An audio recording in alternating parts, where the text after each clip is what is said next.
అనుక్షణం ప్రజల పక్షం NN5 news కి స్వాగతం. ముందుగా హెడ్లైన్స్. ముఖ్యమంత్రి జగన్మోహన్ రెడ్డి జన్మదినాన్ని పురస్కరించుకొని వేలాది మంది ఆటో డ్రైవర్లకు బట్టలు పంపిణీ చేసిన మల్లెల పవన్ కుమార్ రెడ్డి. మదనపల్లికి కాబోయే ఎమ్మెల్యే మల్లెల అంటూ నినాదాలతో హోరెత్తిన మిషన్ కాంపౌండ్. పెద్ద సంఖ్యలో పాల్గొన్న ఆటో డ్రైవర్లు. అంగన్వాడీ కార్మికుల పట్ల జగన్మోహన్ రెడ్డి ప్రభుత్వ నిరంకుశత్వ వైఖరిని తప్పుపట్టిన జనసేన మదనపల్లి ఇన్ఛార్జ్ గంగారపు స్వాతి. 100 రోజుల్లో తెదేపా జనసేన ప్రభుత్వం అధికారంలోకి వస్తూనే అంగన్వాడీల సమస్యలను పరిష్కరిస్తామని భరోసా. మదనపల్లి జిల్లా ఆసుపత్రి డయాలసిస్ కేంద్రంలో నిబంధనలకు విరుద్ధంగా ముందస్తు క్రిస్మస్ వేడుకలను నిర్వహించిన సిబ్బంది. మత సామరస్యాన్ని కాపాడాల్సిన ప్రభుత్వ వైద్యశాలలో అన్యమత ప్రచారం నిర్వహించటం పట్ల మెడికల్ సూపరింటెండెంట్కు ఫిర్యాదు చేసిన విశ్వ హిందూ పరిషత్, RSS ప్రజా సంఘాలు. ఇక డీటెయిల్స్ చూస్తే మదనపల్లి జిల్లా ఆసుపత్రి డయాలసిస్ కేంద్రంలో గుట్టుగా ముందస్తు క్రిస్మస్ వేడుకలను సిబ్బంది జరుపుకోవడం బుధవారం రాత్రి వెలుగులోకి వచ్చింది. వ్యవహారం వివాదానికి తెరతీయడంతో చర్చనీయాంశంగా మారింది. ఆసుపత్రిలో మతపరమైన ప్రచారాలు చేపట్టరాదన్న నిబంధనలను సిబ్బంది తుంగలు తొక్కి యథేచ్ఛగా క్రిస్మస్ ముందస్తు వేడుకలు నిర్వహించడంతో BJP, RSS, VHP Hindu Chaitanya Vedika నేతలు బాలాజీ, సుభాష్, మక్కినేని వేణుగోపాల్, బండి ఆనంద్ తదితరులు జిల్లా ఆసుపత్రిలోని డయాలసిస్ కేంద్రం వద్దకు చేరుకొని ఆందోళన నిర్వహించారు. జిల్లా ఆసుపత్రిలో అన్యమత ప్రచారం జరుగుతుందని చెప్పడానికి ఈ సంఘటనే నిలువెత్తు నిదర్శనమని ఆగ్రహం వ్యక్తం చేశారు. హిందూ సంస్కృతి సంప్రదాయాలను కాలరాయడానికి ఇలాంటి మతపరమైన చర్యలు చేపట్టడం హేయమైన చర్య అని తప్పుపట్టారు. ఈ విషయమై జిల్లా ఆసుపత్రి మెడికల్ సూపరింటెండెంట్ డాక్టర్ పద్మాంజలి దేవి దృష్టికి సమస్యను తీసుకెళ్లడంతో ఆమె వ్యవహారం తన దృష్టికి రాలేదని చెప్పారు. జిల్లా ఆసుపత్రిలో జరిగిన తప్పిదాలను పునరావృతం కాకుండా ఉండేందుకు సిబ్బందిపై కఠిన చర్యలు తీసుకోవాలని ప్రజా సంఘాలు, RSS వారు డిమాండ్ చేశారు. అక్కడ బోర్డు పైన కింద పెట్టుకుని మొత్తం కింద సంబంధించినటువంటి ఆర్టీసీ హ్యాపీ క్రిస్మస్ అని రాసి ఇప్పుడు తుడిపారు. ఇప్పుడు న్యూస్ చెప్పింది మేము కల్లా చూసాం. సరే ఇప్పుడు ఇష్యూ జరుగుతుంది కదా, దాని వల్ల ఏం చేస్తున్నాను, ఇక్కడ ఒక 5-6 మంది క్రిస్టియన్స్ ఉంటే 90 మంది హిందువులు ఉన్నారు. మేము ఇష్యూ చేసిన పెద్దదైతే ముఖ్య ఉద్దేశంతో అక్కడ కూడా మేము క్రిస్టియన్ ఫాదర్సు, క్రిస్టియన్ మత ప్రచారకులు ఎవరైతే ఉన్నారో వచ్చి వార్డు వారీగా మేమేదో పూసేస్తాం, మీకు తగ్గిపోతుంది అనేసి పాపం గవర్నమెంట్ హాస్పిటల్లో ఉన్నటువంటి పేషెంట్లందరికీ కూడా మాయ చేస్తున్నారు. పాపం వాళ్ళకి ఆరోగ్యం బాగాలేక ఇక్కడికి వచ్చి ఉంటే వాళ్ళకి ముందే తెలిసింటే ఇక్కడికి వచ్చే పని లేకుండా పాపం క్రిస్టియన్ ఫాదర్ దగ్గరికో చర్చికో పోయిండే వాళ్ళు తెలియక హాస్పిటల్కి వచ్చినారు. అందువల్ల వాళ్ళను ఆరోగ్యం బాగా చేయాలని ఈ ఫాదర్లు వచ్చి ఇక్కడ వారం రోజులుగా ప్రచారం చేస్తున్నాను, మాకు ఇన్ఫర్మేషన్ ఉన్నది. అదేవిధంగా ఈరోజు ఇక్కడ ఉన్నటువంటి ఆంధ్రప్రదేశ్ ముఖ్యమంత్రి జగన్మోహన్ రెడ్డి జన్మదినాన్ని పురస్కరించుకుని మున్సిపల్ చైర్పర్సన్ మనోజారెడ్డి కౌన్సిలర్లతో కలిసి మున్సిపల్ కార్యాలయంలో కేక్ కోసి జన్మదిన వేడుకలను ఘనంగా నిర్వహించారు. సందర్భంగా మున్సిపల్ చైర్పర్సన్ మనోజారెడ్డి మీడియాతో మాట్లాడుతూ సంక్షేమ పథకాలతో ఆంధ్రప్రదేశ్ పేద బడుగు ప్రజలను ఆదుకుంటున్న ముఖ్యమంత్రి జగన్మోహన్ రెడ్డి 100 ఏళ్లు సుఖ సంతోషాలతో వర్ధిల్లాలని ఆకాంక్షించారు. పురిటి బిడ్డ నుండి అవ్వాతాతల వరకు అందరికీ సంక్షేమ ఫలాలు అందిస్తున్న ముఖ్యమంత్రి భారతదేశంలోనే నెంబర్ 1 స్థానాన్ని పొందాలని అన్నారు. ప్రజలందరికీ సంక్షేమ ఫలాలు అందాలంటే మరొక మారు జగన్మోహన్ రెడ్డిని ముఖ్యమంత్రిని చేయాలని కోరారు. ఈ కార్యక్రమంలో కౌన్సిలర్లు నాగార్జున బాబు, SV రమణ, మోబీనా, సాయిశేఖర్ రెడ్డి, నరిబాబాయ్, పసుపుపొడి రవి, ఈశ్వర్ నాయక్, శివారెడ్డి, మున్సిపల్ కార్యాలయం సిబ్బంది, వైసీపీ కార్యకర్తలు పాల్గొన్నారు. జన్మను పురస్కరించుకొని మన మదనపల్లి మున్సిపాలిటీలో కౌన్సిలర్లు, మున్సిపల్ స్టాఫ్తో కలిసి కేక్ కట్ చేసి ఆయనకి జన్మదిన శుభాకాంక్షలు తెలపడం జరిగింది. అంతేకాకుండా రాష్ట్రం అంతటా ఒక మంచి పండుగ వాతావరణం ఊరు వాడల జన్మదినం శుభాకాంక్షలతో ప్రతి ఒక్కరూ కేక్ కట్ చేసి ఆయనకు చెప్పడం జరిగింది. ఇదే విధంగా సంక్షేమ పథకాలతో ఆంధ్రప్రదేశ్ లో పేద బడుగు బలహీన వర్గాల ప్రజల మన్ననలను పొందుతున్న ముఖ్యమంత్రి జగన్మోహన్ రెడ్డి జన్మదినాన్ని పురస్కరించుకుని గురువారం స్థానిక మిషన్ కాంపౌండ్ గ్రౌండ్ లో మల్లెల ఫౌండేషన్ వ్యవస్థాపకులు, వైసీపీ యువ నాయకులు మల్లెల పవన్ కుమార్ రెడ్డి మదనపల్లి పరిసర ప్రాంతాల్లో ఆటో డ్రైవర్లకు యూనిఫామ్ తో పాటు కుటుంబ సభ్యులకు చీరలను పంపిణీ చేసే కార్యక్రమాన్ని చేపట్టారు.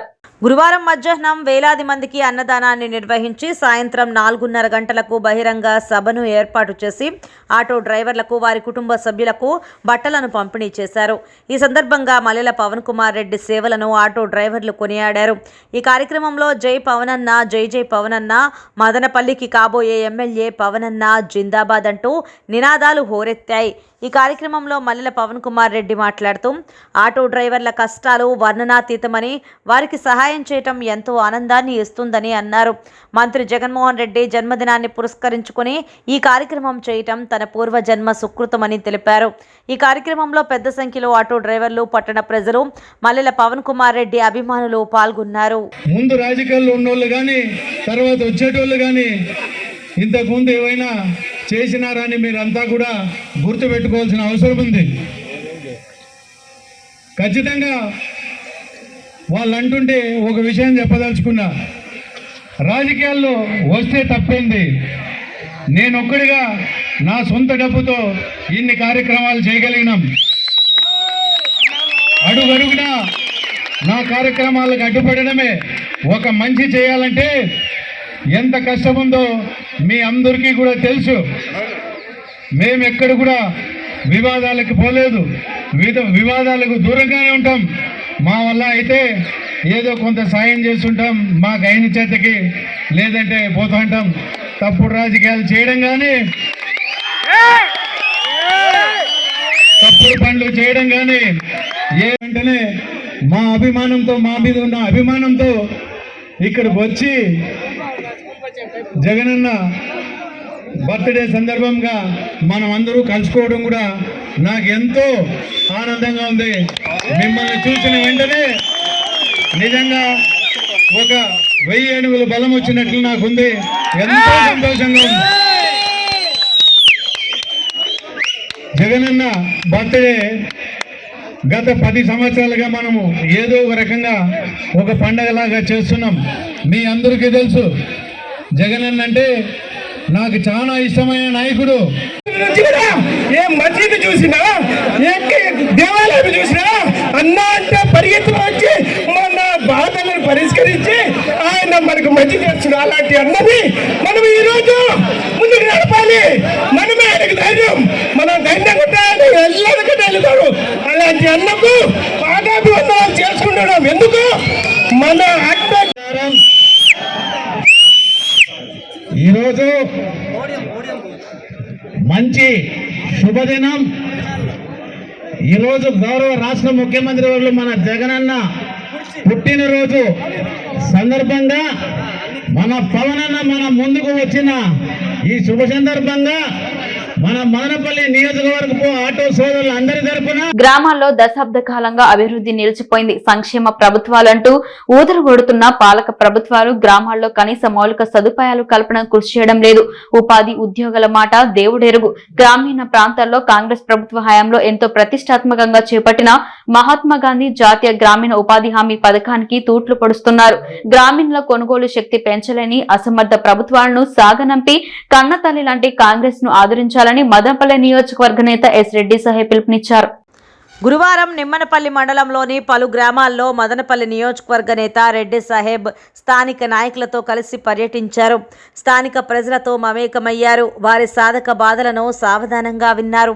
వ్యక్తిగత సమస్యలతో పాటు గ్రామ సమస్యలను అడిగి తెలుసుకున్నారు. విద్య, వైద్య సౌకర్యాల కల్పనపై మహిళలు తల్లిదండ్రులతో చర్చించారు. గ్రామ పంచాయతీల ఆధ్వర్యంలో చేపట్టాల్సిన గ్రామీణ రోడ్లు, మురుగునీటి కాలువలపై చర్చించారు. గత దశాబ్ద కాలంగా అభివృద్ధికి నోచుకొని పలు సమస్యలను ఈ సందర్భంగా రెడ్డి సాహెబ్ దృష్టికి బాధితులు ఏకరువు పెట్టారు. ఈ సందర్భంగా రెడ్డి సాహెబ్ వారితో మాట్లాడుతూ కేంద్రంలో మరియు రాష్ట్రంలో కాంగ్రెస్ పార్టీ అధికారంలోకి వచ్చిన వెంటనే రాహుల్ గాంధీ నేతృత్వంలో అనేక ప్రజాహిత కార్యక్రమాలు చేపడతామని, ప్రజల భాగస్వామ్యంతో 100% అభివృద్ధి చేసి ప్రజాభిమానం పొందుతామని హామీ ఇచ్చారు. ఈ కార్యక్రమంలో నిమ్మనపల్లి మండల అధ్యక్షులు పఠాన్ ముబారక్ ఖాన్, మండల బీసీ నాయకులు ఆర్ నాగరాజు, మదనపల్లి పట్టణ మైనార్టీ నాయకులు మహబూబ్ పీర్, శామీర్ ఖాన్, మదనపల్లి బీసీ నాయకులు, ఎస్సీసీఎల్ నాయకులు ఈ రవీంద్ర, మదనపల్లి పట్టణ బీసీ నాయకులు పాలేటి సయ్యద్, రామయ్య తదితరులు పాల్గొన్నారు. పనుల్లో సమస్యలు ఏ విధంగా ఉన్నాయో కనుక్కోవాలనే ఉద్దేశంతో కాంగ్రెస్ పార్టీ వచ్చిన తర్వాత ఏమేమి ప్రజా అవసరాలు ఉన్నాయో తెలుసుకునే నిమిత్తం నిమ్మనపల్లి మండలంలో ఈరోజు పర్యటించడం జరిగింది. మండలంలోకి వెళ్తే ప్రజల సమస్యలు ఎలా ఉన్నాయంటే, మనం పల్లెల్లో జీవనానికి సరిపడే పరిస్థితుల మధ్య ఉన్నామా, లేదా ఓ 50 ఏళ్ళ క్రితం ఉన్న ఊర్లో ఉన్నామా అనే విధంగా పల్లెలు ఈరోజు బిక్కుమంటూ ఉన్నాయి. దీనికి ప్రధాన కారణం పాలక ప్రతిపక్షాలు గత 10 సంవత్సరాల నుంచి పరిపాలిస్తున్న తీరు. వారికి వాళ్ళ సొంత ప్రయోజనాలు తప్ప ప్రజా అవసరాలు కానీ ప్రజల పట్ల మేలు చేద్దామనే అవగాహన కానీ వాళ్ళకు అవసరం లేదు. ఈ పరిస్థితుల్లో పల్లెలకు సరైన మురికి కాలువలు లేవు, సరైన కరెంటు సదుపాయాలు లేవు, కాలనీలు లేవు. కాలనీలు ఇచ్చింటే గుణాదుల వరకు ఉన్నాయి, మొండిగోళ్ళు కట్టుకొని సంక్షేమ పథకాలతో ఆంధ్రప్రదేశ్ లో పేద బడుగు బలహీన వర్గాల ప్రజల మన్ననలను పొందుతున్న ముఖ్యమంత్రి జగన్మోహన్ రెడ్డి జన్మదినాన్ని పురస్కరించుకుని ఆంధ్రప్రదేశ్ అభివృద్ధి ప్రధానంగా నడిపిస్తున్న జగన్మోహన్ రెడ్డి మళ్లీ ముఖ్యమంత్రిని చేసేందుకు వైఎస్ఆర్ శ్రేణులు పనిచేయాలని పిలుపునిచ్చారు. ఈ కార్యక్రమంలో కోళ్లబైలు సర్పంచ్ ఆనంద్ రెడ్డి, మాజీ కౌన్సిలర్ సురేంద్ర, మస్తాన్ రెడ్డి, నూర్, ఈశ్వర్, శ్రీనాథ్, రాజేంద్ర నాయుడు, నాగరాజు, రెడ్డి నారాయణ, మల్లిక, రమ, నగేష్, భాషా, సిద్దేశ్వర, మదన్, జహీర్, శ్రీరాములు రెడ్డి, రామచంద్ర, కిరణ్, నాగేంద్ర, రమణ, సూరి, ఆనంద పాల్గొన్నారు. మన వైఎస్ఆర్సీపీ కుటుంబ సభ్యులు మన ప్రీతమ ముఖ్యమంత్రి జగన్మోహన్ రెడ్డి గారి 51వ జన్మదిన శుభాకాంక్షలు ఘనంగా నిర్వహించుకోవడం జరిగింది. పూర్తిగా మన 10 గ్రామాలు నాయకులు, కార్యకర్తలు, ఎస్పీటీసీలు, ఎంపీపీలు, సర్పంచులు, మిగతా కార్యకర్తలందరూ కూడా ఘనంగా జరుపుకొని ఆయన ప్రీతం ముఖ్యమంత్రి వారికి ఆయన నిండు నూరేళ్ళు ఇలాగే సుఖసంతోషాలతో ఉండాలని చెప్పి ఆయన ఇచ్చిన మాటని నిలబెట్టే వ్యక్తిగా ఆయన ఉన్నాడు అని చెప్పి ఈ సభాముఖంగా మీకు అందరికీ తెలియజేసుకుంటున్నాము. ఆయన ఇలాంటి పుట్టినరోజులు ఎన్నో జరుపుకోవాలని చెప్పి పాదయాత్రలు ఇచ్చిన హామీలని 100% నిమ్మనపల్లి టౌన్ బస్టాండ్ కూడల నందు మన వైఎస్ జగన్మోహన్ రెడ్డి రాష్ట్ర ముఖ్యమంత్రిగా అయిన తర్వాత మన ఈ పుట్టినరోజు జరుపుకోవడం, మనము ముఖ్యమంత్రి అయిన తర్వాత 5వ ఆయన మన రాష్ట్రానికి దొరికిన ఒక ఆణిముత్యం లాంటి నాయకుడు. అదేవిధంగా ఆయన అష్ట ఆరోగ్యాలతో మన రాష్ట్రాన్ని ఇదే విధంగా ఆయన జీవితకాలం కూడా ముఖ్యమంత్రిగా మనకు పనిచేయాలని, అదేవిధంగా ఇక్కడ వచ్చిన మా కార్యకర్తలు, నాయకులు ఈ వైఎస్ఆర్ ఆంధ్రప్రదేశ్ ముఖ్యమంత్రి జగన్మోహన్ రెడ్డి జన్మదినాన్ని పురస్కరించుకొని మదనపల్లె మాజీ ఎమ్మెల్యే డాక్టర్ దేశా తిప్పారెడ్డి కార్యాలయంలో సోదరుడు ఆధ్వర్యంలో కేక్ కోసి ఘనంగా జన్మదిన వేడుకలను నిర్వహించారు.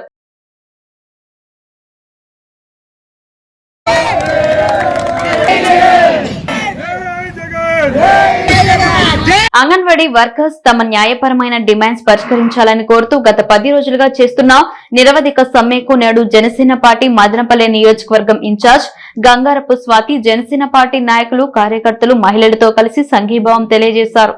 ఈ సందర్భంగా గంగారపు స్వాతి మాట్లాడుతూ అంగన్వాడీలో తమ న్యాయమైన డిమాండ్లను పరిష్కరించాలని కోరుతూ నిరసన చేపట్టి రోడ్డుపైకి వచ్చిన అధికారులు, పాలకులు ఎవరూ స్పందించకపోవడం బాధాకరమని, తల్లి తరువాత తల్లిగా పిల్లలను చూసుకునే అంగన్వాడీ వర్కర్లకు న్యాయపరమైన డిమాండ్లు పరిష్కరించకపోవడం, తెలంగాణ కంటే ఎక్కువ వేతనం ఇస్తామన్న జగన్మోహన్ రెడ్డి ప్రభుత్వం అంగన్వాడీల న్యాయమైన డిమాండ్లను పరిష్కరించకుండా వారికి ఇబ్బందులు కలిగించడం బాధాకరమని విమర్శించారు. అంగన్వాడీ వర్కర్స్ డిమాండ్స్ ను జనసేన పార్టీ అధ్యక్షులు పవన్ కళ్యాణ్ దృష్టికి తీసుకుని వెళ్తామని, రాబోయే ఎన్నికల్లో జనసేన, టీడీపీ పార్టీలు సంయుక్తంగా ప్రభుత్వాన్ని ఏర్పాటు చేస్తాయని, అంగన్వాడీల న్యాయమైన డిమాండ్లను పరిష్కరిస్తామని భరోసా ఇచ్చారు. ఈ కార్యక్రమంలో ఉమ్మడి చిత్తూరు జిల్లా ప్రధాన కార్యదర్శి Jangala Sivaram, town president Nayani Jagadish, rural మండల అధ్యక్షులు గ్రానైట్ బాబు, రెడ్డమ్మ, ఐటీ విభాగ నాయకులు లక్ష్మీనారాయణ, చంద్రశేఖర, నవాజ్, జంగాల గౌతమ్, రాజారెడ్డి, రవి, నాగవేణి, జనార్దన్ తదితరులు పాల్గొన్నారు. వాడన తిప్పి పరిష్కారం అయ్యేంత వరకు, అంగన్వాడీ అక్కలకు, చెల్లెళ్లకు అందరికీ పరిష్కారం అయ్యేంత వరకు కనీస వేతనం అయ్యేంత వరకు అంగన్వాడీ వాళ్ళు మద్దతు నాకు తెలుపుతూనే ఉంటారు. అమ్మవారికి నాకు అందరికీ నేను ఆశీస్సులుగా తోడుగా ఉంటానని నా అమ్మవారి మద్దతు నేనే తెలుపుతున్నాను. అంగన్వాడీ వాళ్ళందరికీ కూడా సభ్యులందరికీ కూడా నా నమస్కారాలు తెలియజేస్తున్నాను. ముఖ్యంగా రాష్ట్రంలో గత 10 రోజులుగా అంగన్వాడీలు వాళ్ళ న్యాయపరమైన డిమాండ్స్ని సాధన కొరకు 10 రోజుల నుంచి ఇక్కడ నిరవధికంగా సమ్మె ప్రారంభించడం జరిగింది. అలాగే మన మదనపల్లిలో కూడా నిరవధికంగా 10 రోజుల నుంచి దాదాపు ఇక్కడ మహిళలందరూ కూడా ఇక్కడ చేరి సమ్మె జరగటము, అలాగే అధికారులు కానీ పాలకులు కానీ ఎవరు స్పందించకపోవటం కూడా చాలా శోచనీయము. ఎందుకంటే వాళ్ళ న్యాయపరమైన డిమాండ్స్ అడగటమే కాకుండా పిల్లలకు ఆహారము అందించడం కానీ, లేదా ఇంతకుముందు తెలంగాణ గవర్నమెంట్ కన్నా కూడా వేతనం ఎక్కువగా ఇస్తానని చెప్పని మన ప్రభుత్వం చెప్పడం జరిగింది. ఆ వేతనం కూడా ఏమీ పెంచలేదు. అలా వాళ్ళ శాలరీలు పెంచడం కానీ, అలాగే ఈ మధ్యన సుప్రీంకోర్టు కూడా తీర్పు ఇవ్వడం జరిగింది గ్రాడ్యుయేటీ అమలు చేయాలని చెప్పని. అవి కూడా ఏమీ స్పందించకపోవటం, పాలకులు కానీ ప్రభుత్వం కానీ ఇప్పటి వరకు వచ్చి అధికారులు ఇక్కడ స్పందించకపోవటం కూడా బాధాకరము. రానున్న ఎలక్షన్స్ తర్వాత కళ్ళు ఉండి కూడా కబోదుల మాదిరి తాడేపల్లి ప్యాలెస్లో ఇళ్లలో ఉండిపోయినారు. మేము ఖబర్దార్ ఈ వైసీపీకి చెప్తా ఉన్నాం, మీరు ఎమ్మెల్యేలు మారుస్తున్నారు, ఈ అంగన్వాడీ వర్కర్లు వీళ్ళ హెల్పర్స్ అందరూ కూడా మిమ్మల్నే ఖచ్చితంగా మార్చేశారు, దగ్గరలో ఉందని ఈ సందర్భంగా జనసేన తెలుగుదేశం పార్టీ మీకు చెప్తాం. వీళ్ళ డిమాండ్స్ అంతా కూడా సర్వసాధారణమైనవే, మీరు చెప్పినవే. మీరు మాట చెప్పి మడమ తిప్పి ఈరోజు మోసం చేస్తున్న వీళ్ళ తల్లులకి అక్కలకి కూడా మీరు చేస్తున్న మోసము వీళ్ళ ఉసురు తగలకుండా పోదని ఈ సందర్భంగా మేము వైసీపీ వాళ్ళకి ముఖ్యమంత్రికి చెప్తున్నాము. మీరు అనుకుంటున్నారు ఎన్ని అబద్ధాలు చెప్పైనా కూడా పెళ్లి చేయొచ్చునే, కానీ మిమ్మల్ని పెళ్లి చేయలా, మిమ్మల్ని ముఖ్యమంత్రి చేసినారు ఈ ఆంధ్రప్రదేశ్ ప్రజలు. మిమ్మల్ని ముఖ్యమంత్రి చేసిన తర్వాత మీరు అప్పుడు చెప్పిన అబద్ధాలు కొన్నైనా నిజాలు చేయొచ్చు. మద్యపాన నిషేధం అన్నారు, పూర్తిగా మద్యపాన నిషేధం చేసి ఎన్నికలకు వస్తామన్నారు, దాన్ని తుంగలో దొక్కినారు. సిబిఎస్ రద్దు అన్నారు, దాన్ని తుంగలో దొక్కినారు. గ్యాంబ్లింగ్ నిర్వాహకుల సమాచారం పోలీసులకు ఇచ్చాడని ఆటో డ్రైవర్ ని కిడ్నాప్ చేశారు. దాడి చేసి మృతి చెందాడని భావించి అక్కడే వదిలేశారు. తిరుపతి రూరల్ మండలం గొల్లపల్లిలో జరిగిన ఘటన గురించి బాధితుని భార్య సుజాత తెలిపిన వివరాలు ఇలా ఉన్నాయి. తిరుపతి ఇందిరానగర్ కు చెందిన గణేష్ ఆటో నడుపుతూ జీవనం సాగిస్తున్నాడు. వారం క్రితం రామచంద్రాపురంలో పేకాట ఆడుతున్న ముఠాను పోలీసులు అరెస్ట్ చేశారు. పేకాట ఆడుతున్నట్లు ఆటో డ్రైవర్ గణేష్ సమాచారం ఇచ్చాడని గ్యాంబ్లింగ్ ముఠా 2 రోజుల క్రితం గణేష్ను కారులో కిడ్నాప్ చేశారు. తిరుపతి రూరల్ మండలం గొల్లపల్లి దగ్గర దాడి చేసి మృతి చెందాడని భావించి పరారయ్యారు. స్థానికులు గుర్తించి పోలీసులకు సమాచారం అందించారు. పోలీసులు బాధితుడిని రుయా ఆసుపత్రికి తరలించి కేసు నమోదు చేశారు. గణేష్ పరిస్థితి విషమంగా ఉందని భార్య సుజాత తెలిపింది. తన భర్త ప్రాణాలకు గ్యాంబ్లింగ్ నుంచి హాని ఉందని పేర్కొంది. గ్యాంబ్లర్స్ ను అరెస్ట్ చేసి న్యాయం చేయాలని సుజాత కోరింది. సార్, నా పేరు సుజాత సార్. మా ఊరు ఇక్కడ ఇందిరానగర్ సార్, టౌన్ క్లబ్ దగ్గర. మా ఆయన మామూలుగానే తెల్లారు వాళ్ళు వెంకట కళ్యాణ్ అనే వాళ్ళు పిలుచుకొని అంటే వెళ్ళినారు సార్. ఇంటి దగ్గర నుంచి బయట వెళ్తూ ఉంటే వాళ్ళు తీసుకెళ్ళి అంటే కళ్యాణ్ అనే అతను మా ఆయన బయట పనిగా వెళ్ళినారు సార్. వెళ్తే చోటు అనే అతను తీసుకెళ్ళి అంటే మా ఆయన అంటే ఆర్సీపురం దగ్గర నుంచి వాళ్ళు కిడ్నాప్ చేసి ఎస్ క్రాస్ కాఫీ కలర్ కార్లో తీసుకొని వెళ్ళి కిడ్నాప్ చేసి బాగా కొట్టేసి చనిపోయినాడేమో అనుకునేసి తెచ్చి మళ్ళీ ఆడ పడేసినాడు సార్. మళ్ళీ మా ఆయన ఎట్టో ఒకట ఇది చేసుకొని నేను అప్పటికే ఫోన్లు చేస్తా అంటే ఫోన్ ఆన్ అయింది సార్. ఫోన్ ఎత్తి ఈ మాతో నాకు ఇట్లా అయిందని చెప్పి ఆడే డివైడెడ్ దీనిపైన మళ్ళీ సులువుగా తప్పి పడిపోయినారు. అనుక్షణం ప్రజల పక్షం NNTV న్యూస్ ఇంతటితో సమాప్తం. తిరిగి రేపటి బులెటిన్ లో మళ్ళీ కలుసుకుందాం. అంతవరకు సెలవు, నమస్కారం.